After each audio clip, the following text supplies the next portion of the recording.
capítulo 7 de Lucas, verso 48 ao 50, diz assim: Então disse a mulher: perdoados são os teus pecados. Os que estavam com ele à mesa começaram a dizer entre si: quem é este que até perdoa pecados? Mas Jesus disse à mulher: a tua fé te salvou, vai-te em paz.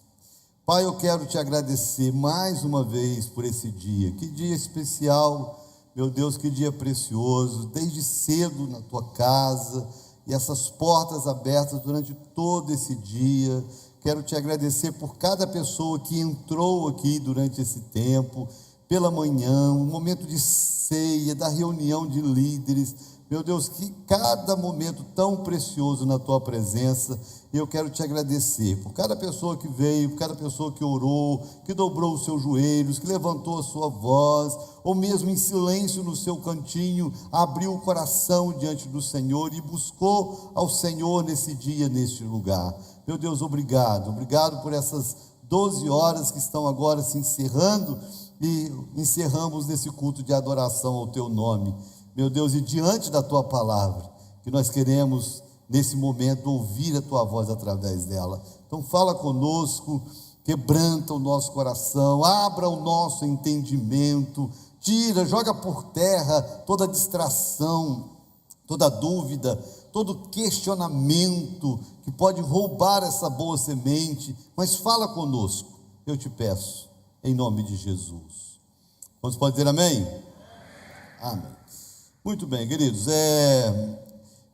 talvez uma das causas mais duras e que tem causado mais traumas, problemas, ansiedade e depressão e tantas síndromes que a cada vez está mais precoce, talvez seja a preocupação que as pessoas têm em agradar, em ser aprovado pela sociedade.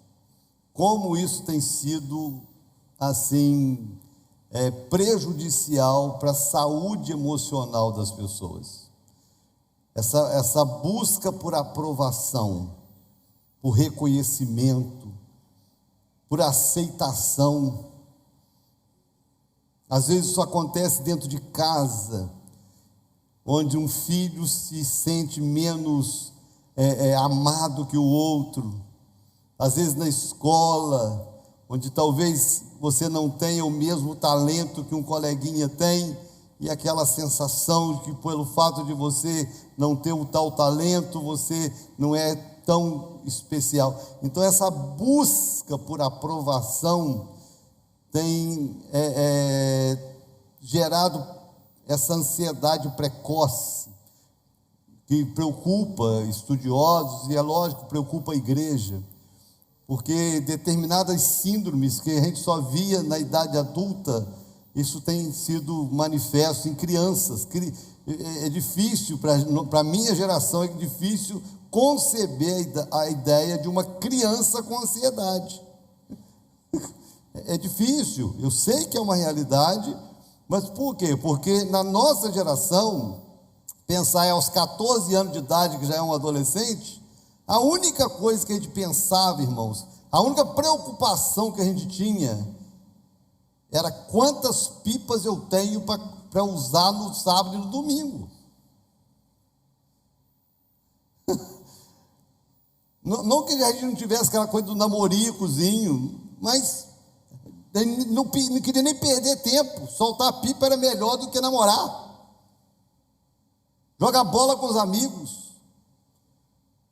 Mas hoje, essa venda do sexo, da pornografia, livre nas internets, nas redes sociais, vai despertando interesses e sensações e desejos cada vez mais precoce. Isso então vai causando essas síndromes, esses problemas de alma, e essa coisa da aceitação, da aprovação tem se tornado cada vez mais doentio nessa geração. Desafio aí para os pais, né?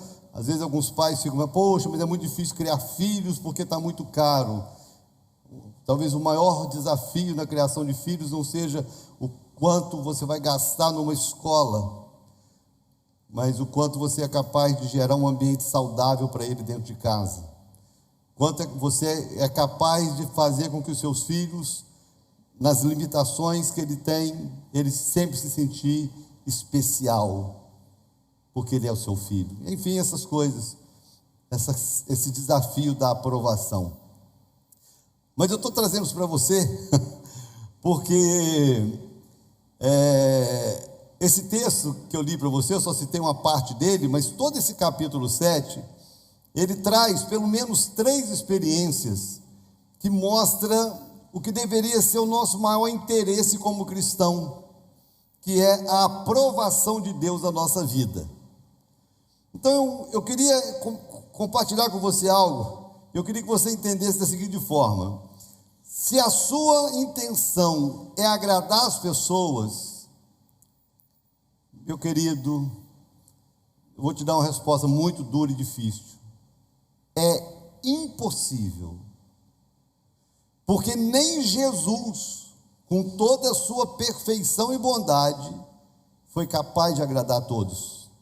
Então não somos nós, meros mortais, que vamos conseguir. Então é impossível você agradar e alcançar todos os padrões injustos que a sociedade impõe. Mas é possível a gente agradar o Deus do céu. É possível a gente agradar o nosso Criador.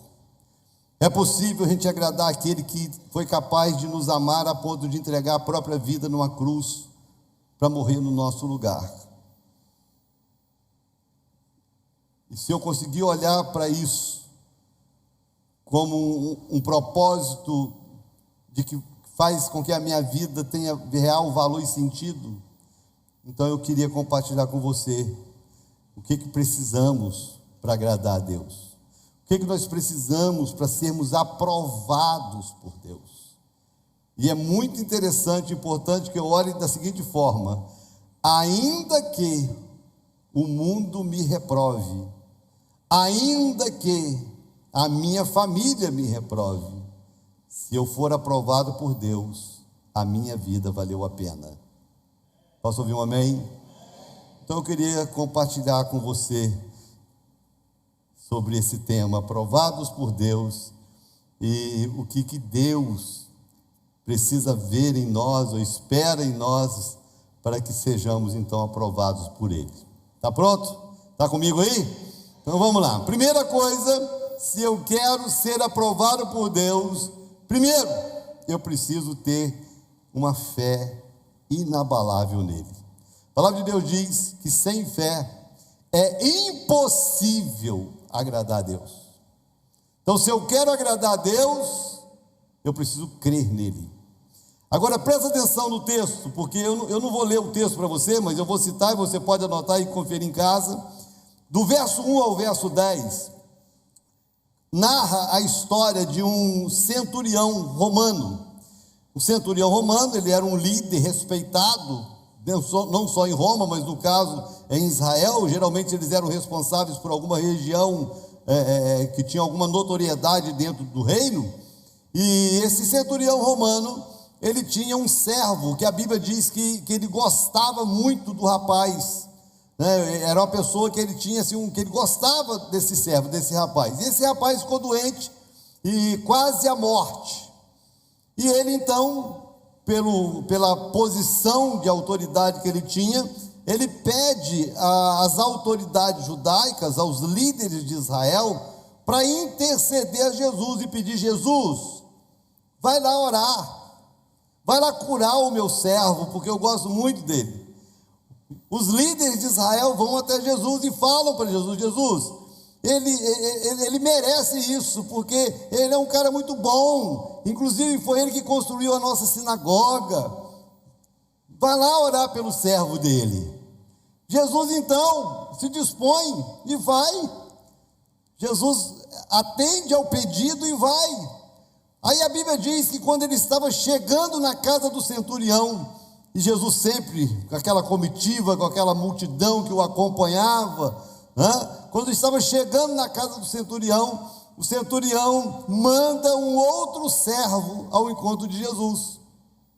E o outro servo chega para Jesus e fala, dá um recado para ele, e diz: Jesus, o centurião falou que ele não é digno de te receber na casa dele.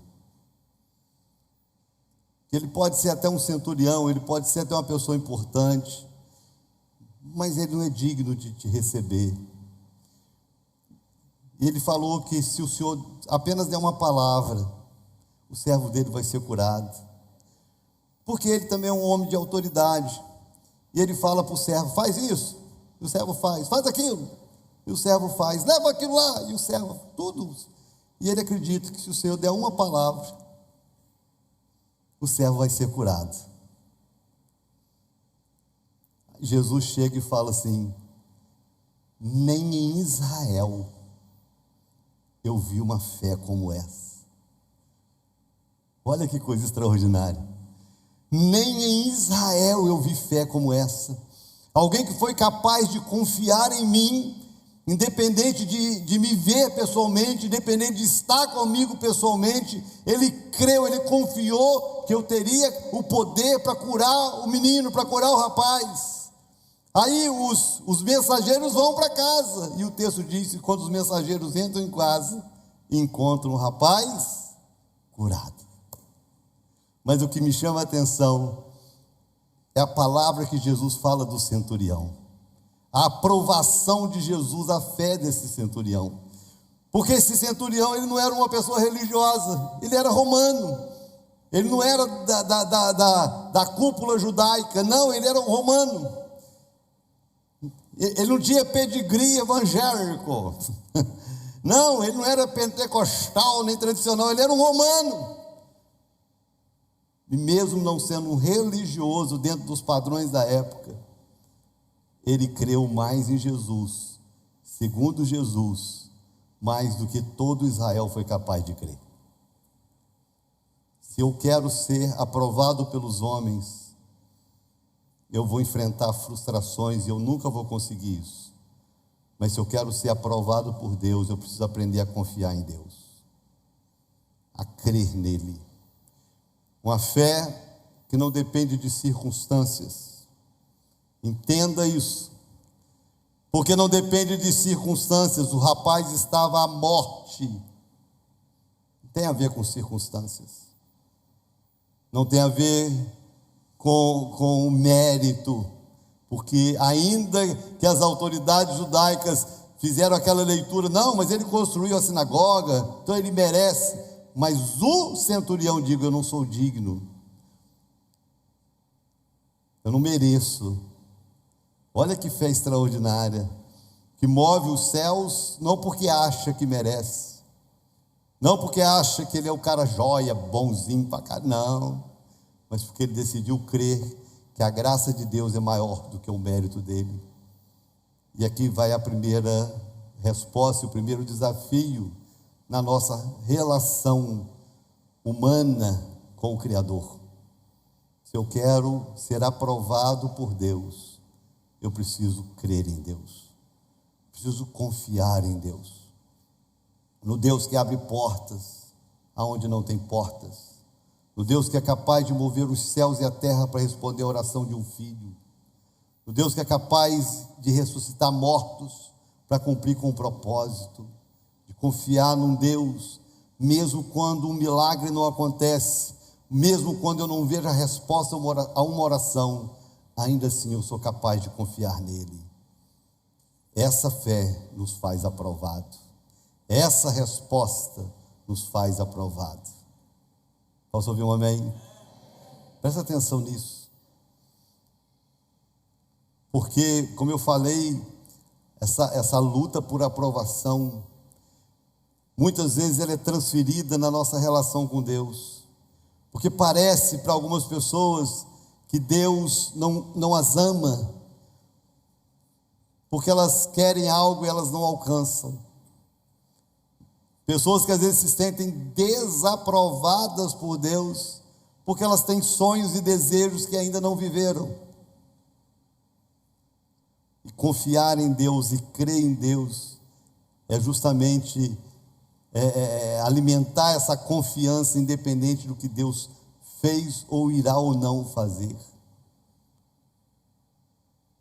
E é melhor ser aprovado por Deus do que ser aprovado pelos homens. Posso ouvir amém? Não? Então essa é a primeira resposta. Se eu quero ser aprovado por Deus, Deus precisa ver fé em nós. Amém? Segundo, se eu quero ser aprovado por Deus, além da fé, precisa ter em nós firmeza de propósito e um caráter inegociável. Do verso 24 ao verso 28, Jesus está falando a respeito de um homem que foi um ícone na história do Novo Testamento e na sua história pessoal, que foi João Batista. Quem foi João Batista? João Batista foi o profeta que o próprio Deus levantou para preparar a nação de Israel para a manifestação do Messias, que seria Jesus. Então ele é o precursor do Messias, é aquele que veio preparar o caminho do Senhor, João Batista. João Batista teve um ministério único, porque o ministério de João era um ministério no deserto. Ele pregava no deserto e as multidões iam ao deserto para ouvi-lo. Não era uma pessoa, biblicamente assim, dá para perceber que não era uma pessoa assim muito carismática, não era aquela pessoa que tinha um sermão muito agradável de ser ouvido. Ele tinha a mania de gritar no deserto e chamar os religiosos de cobra, raça de víboras. Era esse o discurso dele, mas mesmo assim a multidão ia para ouvi-lo. E firme no seu propósito de ser profeta da sua geração, ele confronta Herodes, o imperador. Ele confronta Herodes porque Herodes estava vivendo com a esposa do seu irmão. Olha que loucura, o cara se juntou com a esposa do irmão. E João Batista se levanta e fala para ele: você não pode fazer isso. Ele confronta o pecado de Herodes. E quando ele confronta o pecado de Herodes, Herodes manda prendê-lo. E lá na prisão, aguardando, né, o que viria a acontecer, e no final ele morre decapitado, né? Lá na prisão ele pega 2 discípulos e envia até Jesus para perguntar a Jesus: Jesus, és tu mesmo aquele que nós esperávamos, ou vamos esperar outro? É o Senhor o Messias, ou nós vamos esperar outro? Aí os enviados, os mensageiros chegaram. Jesus chegou para os 2 e falou assim: olha, vai lá e diz para João, mostra para João, fala para ele, os cegos veem, os coxos andam, os mortos são ressuscitados, os leprosos são purificados, e o evangelho está sendo anunciado. Vai lá e fala para ele. Quando os mensageiros saem, Jesus começa a falar sobre João, e a palavra que Jesus dá a respeito de João, mostrando que apesar dele estar preso, mostrando que apesar do governador ter reprovado a sua atitude, o Deus do céu havia aprovado. Isso que era tremendo. Ele chega e fala assim: o que vocês saíram a ver no deserto? Um caniço agitado pelo vento? O que vocês saíram a ver no deserto? Um Zé Mané? Um Maria vai com as outras? Não! Foi não? Vocês saíram, não foi para ver um homem vestido de ternos caros? Não! Porque João não era assim. As virtudes de João não eram visíveis. As virtudes de João eram no caráter de João. Aquele que teve coragem de dizer: eu não sou digno de desatar as sandálias dos seus pés. Aquele homem que mesmo preso não abre mão da sua responsabilidade com Deus.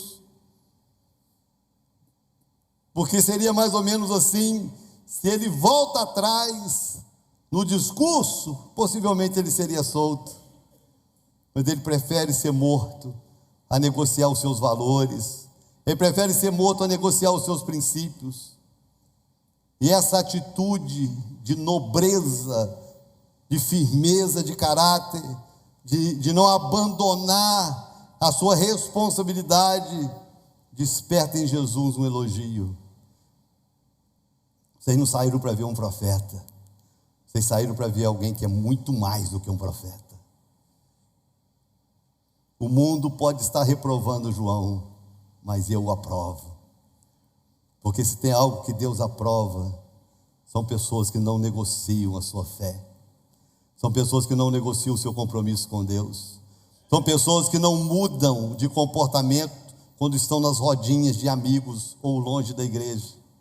São pessoas que são as mesmas dentro de casa e são as mesmas em qualquer outro lugar. Você está entendendo isso ou não?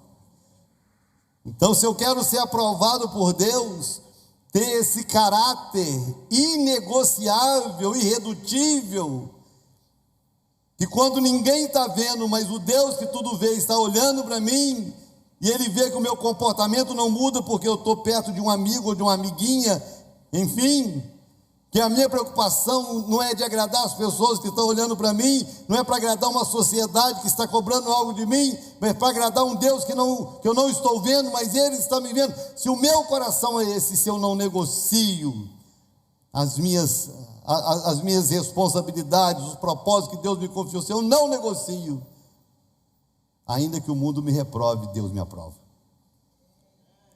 Olha que coisa tremenda, irmãos. Porque a aprovação das pessoas, ela é superficial. As pessoas ficam olhando para a aparência, para dizer gostei ou não gostei, para bater palma ou para criticar. A aprovação de Jesus tem a ver com o nosso caráter, tem a ver com o nosso nível de compromisso com Ele, tem a ver com o nosso nível de responsabilidade com o seu reino, tem a ver com o nosso compromisso de não negociar aquilo que Ele nos confiou ser e nos confiou fazer. É isso. As pessoas são volúveis e voláteis, porque a nossa sociedade, ela muda de valores de tempo em tempo, né? A sociedade vive do modismo, não é assim? É assim. Se você pegar suas fotos, você não precisa ser velho, se você tiver 20 anos, se você pegar suas fotos de 5, 10 anos, você vai achar ridículas as roupas que você usava, não é? Daqui a 10 anos você vai estar usando as mesmas roupas que você usou com 5. E hoje elas são ridículas, daqui a 10 anos elas vão estar na moda de novo. Ou você não percebeu isso? A sociedade critica algo que você está usando hoje e amanhã ela acha linda. Aí amanhã ela acha lindo, no outro dia ela critica porque está feio, está ridícula. A sociedade vive do modismo, é da aparência. Você está entendendo? Nós nunca vamos conseguir atender os valores da sociedade, porque nem ela sabe o que ela quer. Então, ser aprovado por esse mundo sem Deus não deveria ser relevante para nenhum de nós. Não deveria ser preocupação para nenhum de nós. As nossas crianças, os nossos adolescentes não deveriam se sentir oprimidos ou cobrados, porque a sociedade que cobra deles não tem valor nenhum para dar a eles. Um cristão nunca deveria ter essa preocupação de quantas pessoas que vão curtir a minha postagem. O que nós deveríamos ter sempre como motivação da nossa vida é se aquilo que a gente tem feito, se o nosso caráter, se o nosso comportamento, seja sozinho, seja alguém olhando, se ele agrada a Deus, se ele glorifica a Deus, se ele é aprovado por Deus. É isso que Deus aprova, um caráter inegociável.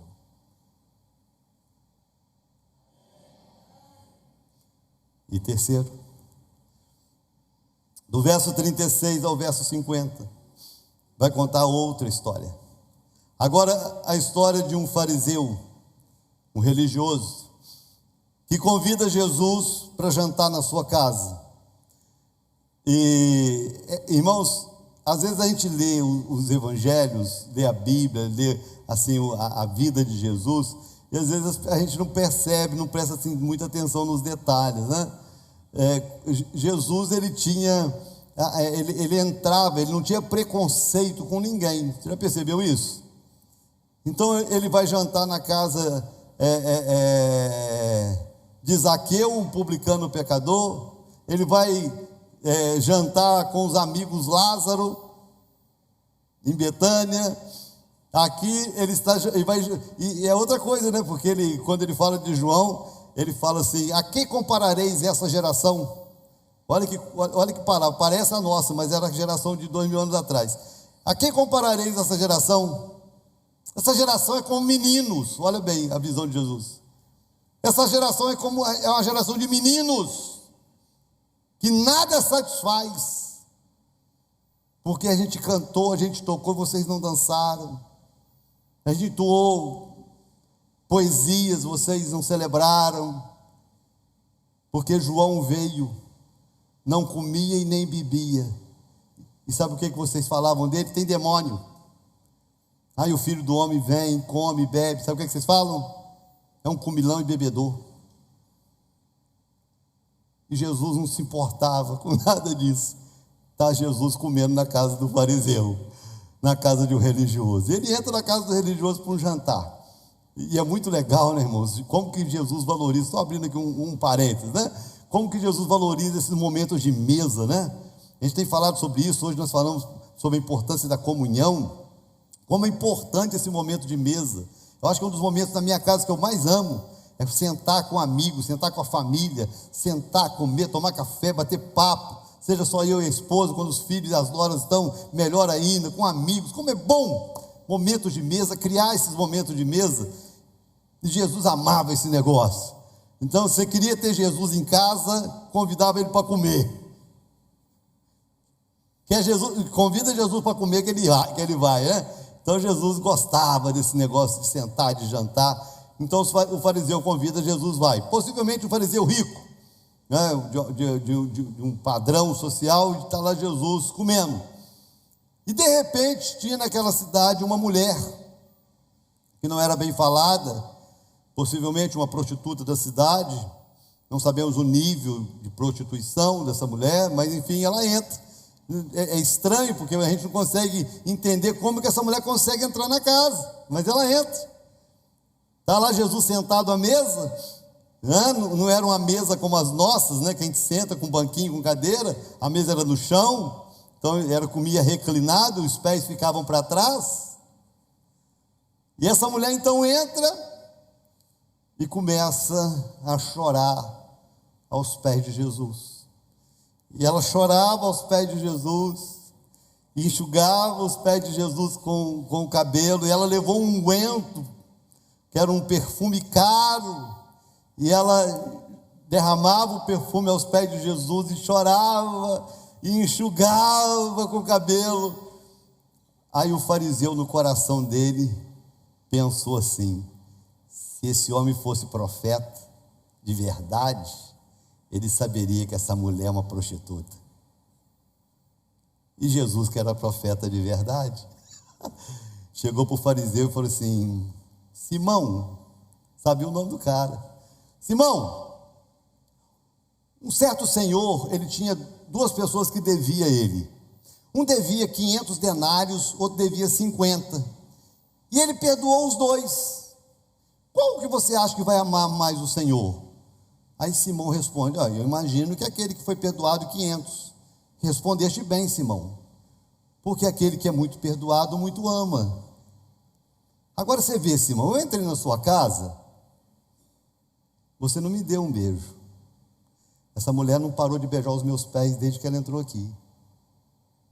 Eu entrei na sua casa, Simão, você não lavou os meus pés, você não me honrou. Essa mulher está lavando os meus pés com lágrimas. Simão, eu entrei na sua casa, você não me ungiu com óleo. Essa mulher está ungindo os meus pés. Aí vai para o texto que eu li para você. Perdoados são os seus pecados.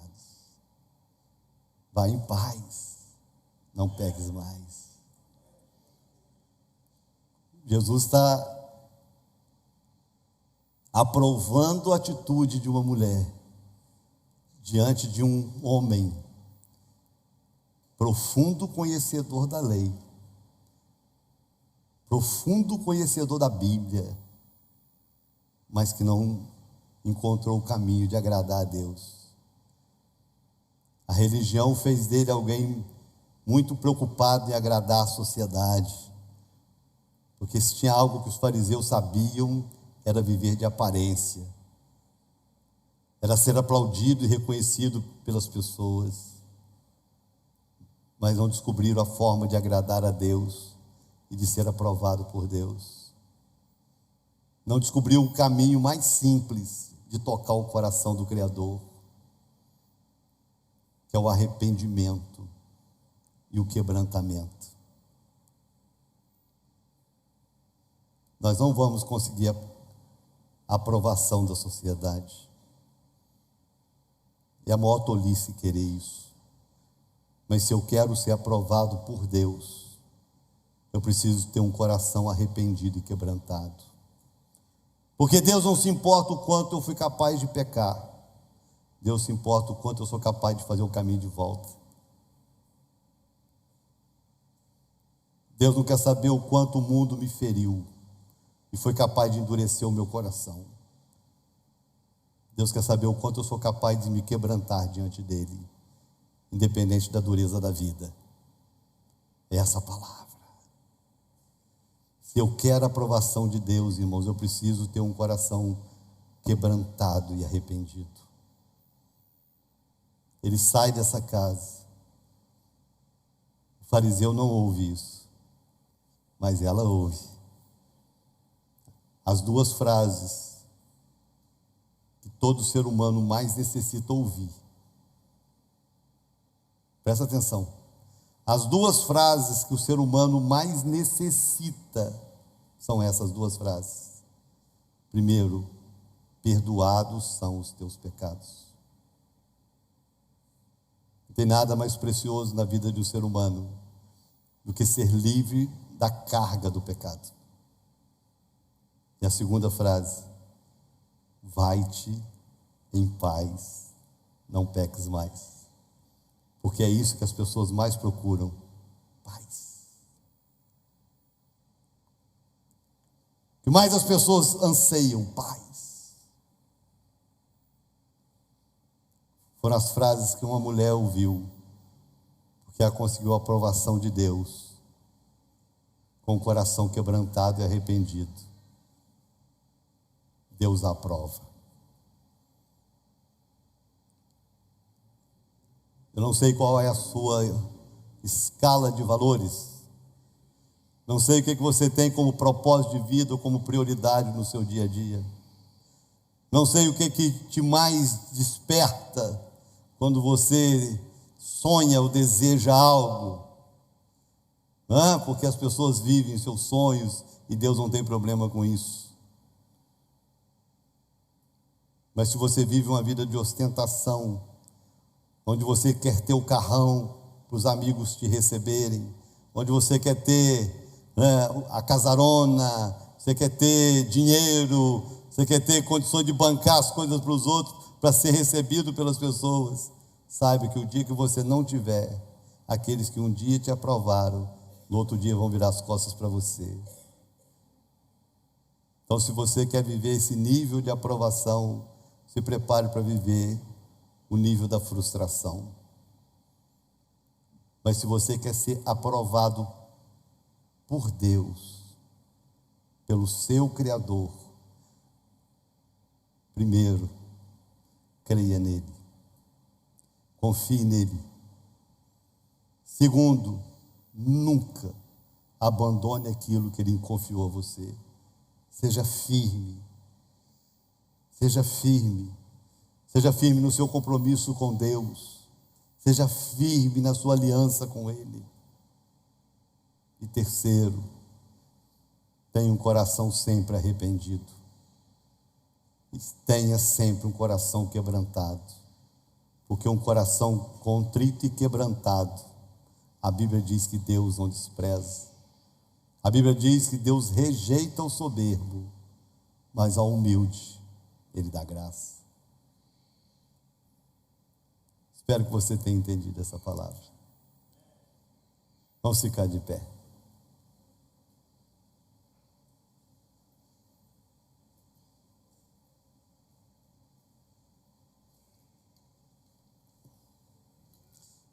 Se o mundo te reprova,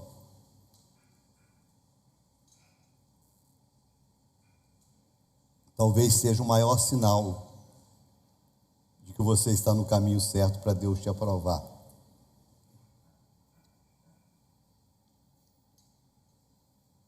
Se o mundo bate palmas para você e você se alegra com isso, talvez esse seja um sinal de que você nunca esteve tão longe de ser aprovado pelo Deus da sua vida.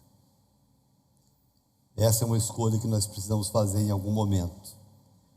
E quanto mais cedo a gente faz essa escolha, mais cedo a gente cumpre o propósito que Deus tem para nós. Eu queria que essa palavra despertasse você, para que você conseguisse vencer, às vezes, uma vaidade doentia, às vezes uma busca por uma perfeição que não existe e que você nunca vai alcançar, para que você deixasse de viver essa vida pesada de cobrança, porque a vida em si já é difícil. Eu não tenho que fazer dessa vida ela mais difícil ainda, com cobranças de algo, de valores que para Deus não tem valor algum. Queria que você repensasse as motivações do seu dia a dia, de tudo que você faz. Que você saísse daqui essa noite com um compromisso, porque é muito importante esse compromisso, o compromisso de agradar a Deus e de ser aprovado por Deus. Porque eu vou te falar algo, olha aqui, presta atenção. Se você for aprovado por Deus, todas as pessoas que têm o mesmo coração também vão te aprovar. E é isso que importa. É isso que importa. Eu queria fazer uma oração com você. Se você quer sair daqui hoje